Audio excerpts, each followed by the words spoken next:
এটার মধ্যে যে আনন্দ, এই আনন্দ আমি 43 বছরের রাজনৈতিক ক্যারিয়ারে কোনোদিন পাইনি। আর ভারতবর্ষের বড় বড় রাজনীতিবিদ, একদিকে ভারতবর্ষের প্রধানমন্ত্রী মোদিজি 2টো সিটে লড়াই করে জিতেছিলেন, রাহুল গান্ধী 2টো সিটে লড়াই করে এমপি হয়েছিলেন, আর পশ্চিমবাংলার রাজনীতিতে হুমায়ুন কবির আর শুভেন্দু অধিকারী 2টো সিটে লড়াই করে জিতেছে। এর থেকে রেকর্ড আর কি হতে পারে রাজনীতির ক্যারিয়ারে? এটা আমার মনে হয় গোল্ড মেডেলিস্ট পাওয়ার মতো ক্যারিয়ার। তামিলনাড়ুতে আমরা দেখলাম বাসি চিহ্ন নিয়ে সেখানে বিএনপি সরকার পরাস্ত হয়ে গেল, এখানে বিজেপি সরকার এলো। আপনি যখন নির্বাচনে আপনার দলের যখন দাঁড়িয়েছিল আপনার লোকজনরা বাসি চিহ্নে, সেখানে অনেকেই ছেড়ে দেয়, মাঝপথে তারা সরে আসে, এবং আপনি বলেছিলেন যে আপনি উপমুখ্যমন্ত্রী হবেন। আপনি নিজে জিতেছেন 2টি সিট থেকে, আপনি উপমুখ্যমন্ত্রী হওয়ার কথা বলেছিলেন, কিন্তু এখন নতুন সরকারে আপনার ভূমিকা কি থাকবে? আমি অপোজিশনে বসবো। দেখুন, আমি আমার নতুন দল করে আমি মানুষের কাছে আমার গ্রহণযোগ্যতা প্রমাণ করার জন্য বা আমি বাংলার রাজনীতিতে একটা উল্লেখযোগ্য ভূমিকা পালন করার জন্য নিশ্চয়ই বলেছিলাম। আমি যে কথা বলি সে কথা কোনোদিন অস্বীকার করি না। আমি আমার কর্মীদের, আমার দলের প্রার্থীদের বা আমার দলের সাধারণ বুথের কর্মীদের চাঙ্গা রাখার জন্য আমি এই কথা বলেছি। যে কোনো রাজনৈতিক দলই এরকম বলে থাকে। 2021 সালের নির্বাচনে দেখুন, এই ভারতবর্ষের প্রধানমন্ত্রী মোদিজি, এই অমিত শাহজি তখন কিন্তু ইসকে বার 200 পার বলেছিল, তারা 77-তে এসে থেমে গিয়েছিল। রাজনীতিতে সব হয়। আমি বলেছিলাম, আপনাদের কাছে আজকে সেই কথা প্রত্যাহার করে নিচ্ছি, বা বলতে পারেন যদি মানুষ কেউ ভুল বুঝে থাকে আমাকে, আমি ক্ষমা চেয়ে নিতে রাজি আছি, কিন্তু রাজনীতি আমি করব। আগামী দিনে আমার টার্গেট মুর্শিদাবাদের 3টে সিটেই তৃণমূলকে হারানো, এবং আম জনতা উন্নয়ন পার্টির আমি বহরমপুরে লড়ব, এবং মুর্শিদাবাদ কেন্দ্রেও আমার দলের প্রার্থী দেবো, এবং জঙ্গিপুরও 3টে সিটই আমি জিতে দেখাবো। ন্যাশনাল পার্টি আগামী 2000 লোকসভা নির্বাচনের পরে আমি এই অর্জন করবই। আগামী দিনে তিস্তর পঞ্চায়েত নির্বাচন, যারা বসে আছে সব চোর। আমি মুখ্যমন্ত্রীকে বললাম কয়েকটি কথা বলবো, আবেদন রাখবো, উনি রাখবেন কি রাখবেন না ওনার ব্যাপার, কিন্তু আমি প্রথমেই বলবো যে 2022 সালে পৌরসভা, 2022 সালে যে পৌরসভা 128টা হয়েছিল, তার মধ্যে 2027 সালে এসে তাদের মেয়াদ শেষ হচ্ছে। সময় মতো যাতে পৌরসভা নির্বাচন হয়। আর এই যে 2023 সালে যে চুরি বাটপুরি করে পশ্চিমবাংলার পুলিশের উপরে নির্ভর করে যে পঞ্চায়েতগুলো আছে, রাজ্যের 3000-এর উপর পঞ্চায়েত, এবং যে পঞ্চায়েত সমিতি এবং যে জেলা পরিষদ যারা নির্বাচিত আছে, কেউ বৈধভাবে তারা জিতেনি। সমস্ত রাজ্য পুলিশের কাঁধে ভর দিয়ে তাদের উপরে নির্ভর করে জিতে আছে। অবিলম্বে রাজ্যের মুখ্যমন্ত্রীর কাছে আমি বিরোধী দলের একজন সদস্য হিসেবে দাবি করব যে সমস্ত পঞ্চায়েতটাকে ভেঙে দিক, অ্যাডমিনিস্ট্রেটর করে দিক, দিয়ে 2027-এই পৌরসভা এবং পঞ্চায়েত নির্বাচন 3 মাস আগে পিছু করে দিক।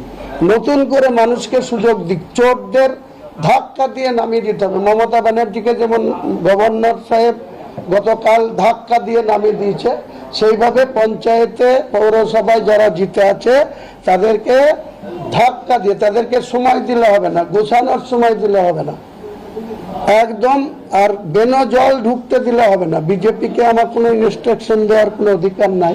তবুও নতুন সরকারকে বলবো, চোররা এখন থেকে আপনাদের দলের গেরুয়া রং নিয়ে হোলি খেলতে যাচ্ছে, সাবধান। আপনারা যদি এই চোরদের আবার দলে প্রবেশ করান, আপনাদেরকেও কিন্তু ফল ভোগ করতে হবে। এটাই তারপরেও আপনার কথা শুনে মনে হচ্ছে যে আপনার ওয়ান পয়েন্ট এজেন্ডা তৃণমূলকে সর্বস্তর থেকে উৎখাত করতে। একদম, এখনো বলছি আপনাকে যে তৃণমূল মানুষের রায়ে 2011 সালে আপনারা জানেন, 2004 সালের যে লোকসভা নির্বাচন, সেখানে মমতা ব্যানার্জি একা সাংসদ ছিলেন, কংগ্রেসের 6 জন ছিল, 35 জন ছিল লেফট ফ্রন্টের। 2004 থেকে 9 এসে মমতা 1 থেকে 19-এ গেছিল। আর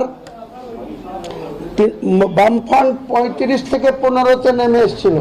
তারপরে তিনি যে কলকাতার রাজপথে, আপনারা সবাই আমার সঙ্গে একমত হবেন, 1.5 বছর ধরে শুধু পরিবর্তনের নামে, বুদ্ধিজীবীদের নামে, RSS থেকে শুরু করে এখানে কোনো বিরোধী লোকদেরকে তিনি ব্যবহার করেননি, এরকম ব্যাপার না।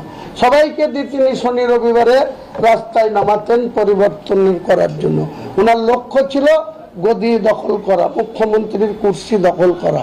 সেটা তিনি সাকসেস হওয়ার পর তিনি যে দুর্নীতিগ্রস্ত, তিনি যে সততার প্রতীকের বিন্দুমাত্র লেশ নেই, তিনার কত সম্পত্তি ছিল আমি বলবো বর্তমান বিজেপির কেন্দ্রীয় সরকারকে তার বিরুদ্ধে ভিজিলেন্স করা হোক, তার বিরুদ্ধে তদন্ত করা হোক, তার পরিবারের প্রত্যেকটা সদস্যের বিরুদ্ধে। বুদ্ধবাবুর মতো লোক আজ পৃথিবীতে নেই, কিন্তু তিনি 11 বছর মুখ্যমন্ত্রী ছিলেন। জ্যোতি বসু 23.5 বছর মুখ্যমন্ত্রী ছিলেন।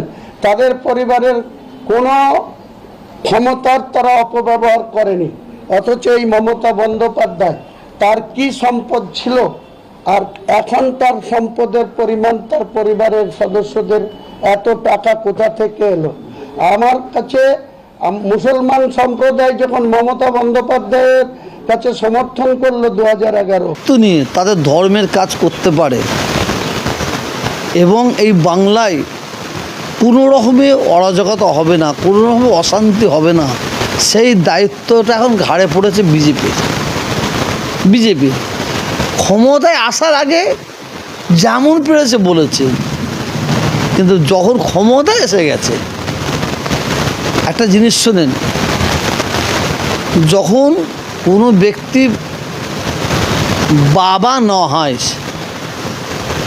সে ছেলের কি দরদ, বাচ্চাদের কি দরদ, পরিবারের প্রতি তার কি করণীয় সে জানে না। সে যখন একটা পরিবারের মধ্যে যুক্ত হয়, সে যখন বাবা হয়, ছেলের কি করণীয়, পরিবারের কি করণীয়, সেটা প্রত্যেকটা বাবা মা বোঝে। অতএব পশ্চিমবাংলার বিজেপি ক্ষমতা এসেছে, ক্ষমতায় আসার পরে মেন দায়িত্ব এনাদের, কে চাকরি পাবে কে চাকরি পাবে না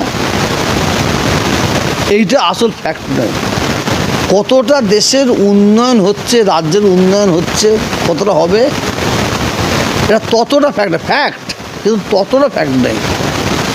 সবচেয়ে বড় ফ্যাক্ট হচ্ছে বাংলার মানুষ, তাদের নিরাপত্তা আছে না নাই, তারা শান্তিতে আছে না নাই, যে হিন্দু মুসলমানদের মধ্যে যে মিলনটা আছে না নাই। কারণ এই বিজেপি আসার পরে কিছু ব্যক্তি তারা ঘোলা জলে মাছ ধরতে বেরিয়েছে,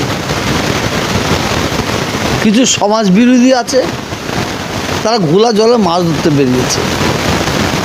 কারণ আমি একটা জিনিস আমি আপনাকে বলছি, গোরক্ষক বলে একটা দল বেরিয়েছে। অ্যাকচুয়ালি এটা গোরক্ষক নয়, ও ধরে গরু চোর বললেও অসুবিধা হবে না, গরু চোর বললেও অসুবিধা হবে না, গরু চোর বললেও অসুবিধা হবে না। কারণ দেখবেন গরুর ব্যবসা যারা করছে তাদের ইনলিগাল করছে না, লিগাল করছে, কাগজপত্র হাতে নিয়ে লিগাল করছে গরু ব্যবসা যারা করে। কিন্তু এরা কী করছে, রাস্তায় ওই গরুর গাড়িকে দাঁড় করিয়ে গোমাতা বলে অন্য হিন্দু ভাইদের মাথায়, হিন্দু ধর্মের ব্যক্তিদের মাথায় ঢুকে দিচ্ছে আমরা গোরক্ষক, আমরা গোমাতাকে রক্ষা করছি।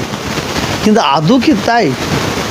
ওরা করছে কি, লরি থেকে গরুগুলো নামিয়ে নিয়ে সাইড করছে, সাইড করে নিয়ে এই লরি ফেরে চলে গেল, ওই গরুগুলোকে ওরা আবার বিক্রি করছে, ওরা বিক্রি করে ওরা অর্থ উপার্জন করছে, মানে সুযোগ সন্ধানে।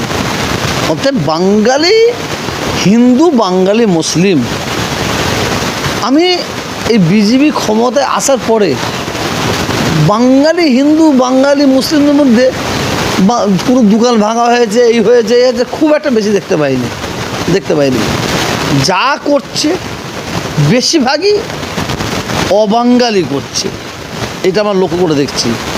কিছু অসৎ অবাঙালি আছে, তারা অন্য রাজ্য থেকে এই রাজ্যে এসে তারা ব্যবসা করে। তারা ভারতীয়, কিন্তু অন্য রাজ্য থেকে এই রাজ্যে এসে তারা ব্যবসা করে। তারা করেছে কি, সুযোগে সদ্ব্যবহার করছে। এটা এমনভাবে করছে, হিন্দুরা করছে এটা আওয়াজ, কিন্তু কারা কোন হিন্দুরা করছে এটা বাংলার মানুষ, বিশেষ করে বাংলার হিন্দুরা, বাংলার মুসলিমরা এখন বুঝতে পারছে। আমার হিন্দু মা বোন ভাইয়েরা তারা বুঝতে পারছে যে কিছু অসৎ চরিত্র, সব বলবো না, আমি সব অবাঙালিকে বলবো না, কিছু অসৎ চরিত্র অবাঙালি তারা বিভিন্ন জায়গায় একটা অশান্তি করে বাংলার একটা বদনাম করার একটা চক্রান্ত করছে। এইটুকু এই সরকার এসেছে, সুন্দর পদক্ষেপ নিয়েছে। বিজেপি যেদিন রেজাল্ট আউট হয়, বিজেপি জিতলো, সে রেজাল্ট আউট থেকে মানে বিজেপির যে নেতাগুলো এত সুন্দর সুন্দর পদক্ষেপ নিয়েছে, এটা আমি বলবো এটা চিরস্মরণীয় হয়ে থাকবে বলে মনে করি। এমন কিছু দেখা গেছে যেখানে